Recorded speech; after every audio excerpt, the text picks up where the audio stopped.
This is Tenzin Gyatso, otherwise known as the Dalai Lama. In the Western world, he's held up as a prime example of an enlightened man, a wise and peaceful man who has suffered greatly ever since China annexed his homeland, a champion of equality, freedom and the advancement of science. I've never heard anyone criticize him, but let's be honest here, he's a bit of a dick.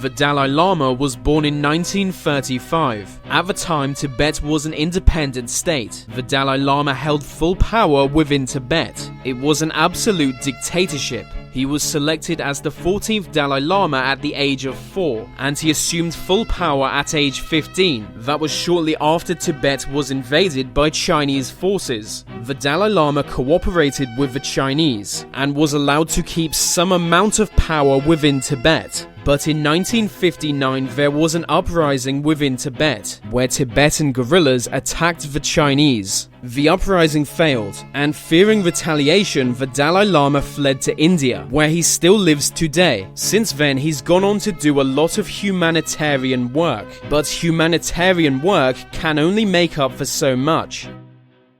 I know he was only in his early 20s at the time, but that's old enough to know slavery is wrong. While he was in power, 95% of Tibetans lived in feudal serfdom, which isn't quite as bad as slavery, but it's not much better. I don't believe any amount of humanitarian work can make up for operating a system of serfdom, and I'm not saying their current government is doing a better job. It is possible that both are bad. Buddhist monks within Tibet were free to exploit those in lower castes. It was common for them to masturbate onto young children. The Dalai Lama was 24 when he lost power. That's too old to avoid responsibility. There's a reason we still prosecute Nazi war criminals. Some crimes can never be forgiven, but no one talks about this. No one talks about Tibet being ruled by child-abusing monks. They don't actually have sex with children, as ancient Buddhist texts forbid that. I refer specifically to a text called The Case of the Monk with a Long Penis. And I promise that's real. I promise. At the end of the day, a dictator is a dictator. The Dalai Lama held power as a dictator. If returned, he would once again be a dictator.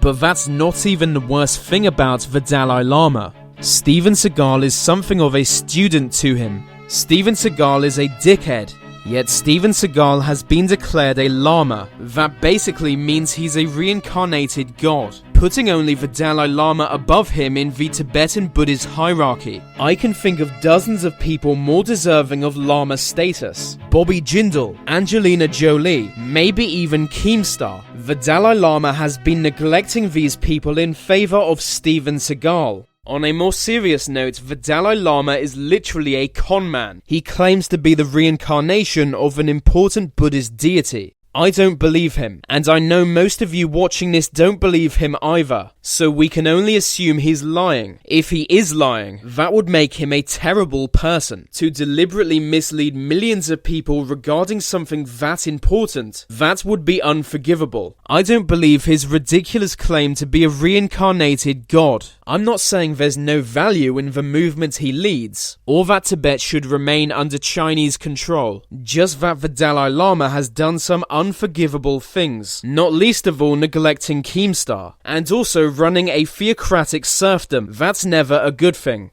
The Dalai Lama simply doesn't deserve the love and respect people show him. Just because a person seems nice and kind and warm and loving doesn't mean they really are. People loved Joseph Stalin. Those who suffered under his leadership mourned him just like other Russians. When confronted with evidence of his wrongdoing, they only became more ardent supporters of him. We know from modern studies how common that is. When presented with opposing evidence, some people only further embrace their beliefs. That's why supporters of equality idolize Fidel Castro, despite his legacy of discrimination. And in the same sense, many will refuse to accept what the Dalai Lama is.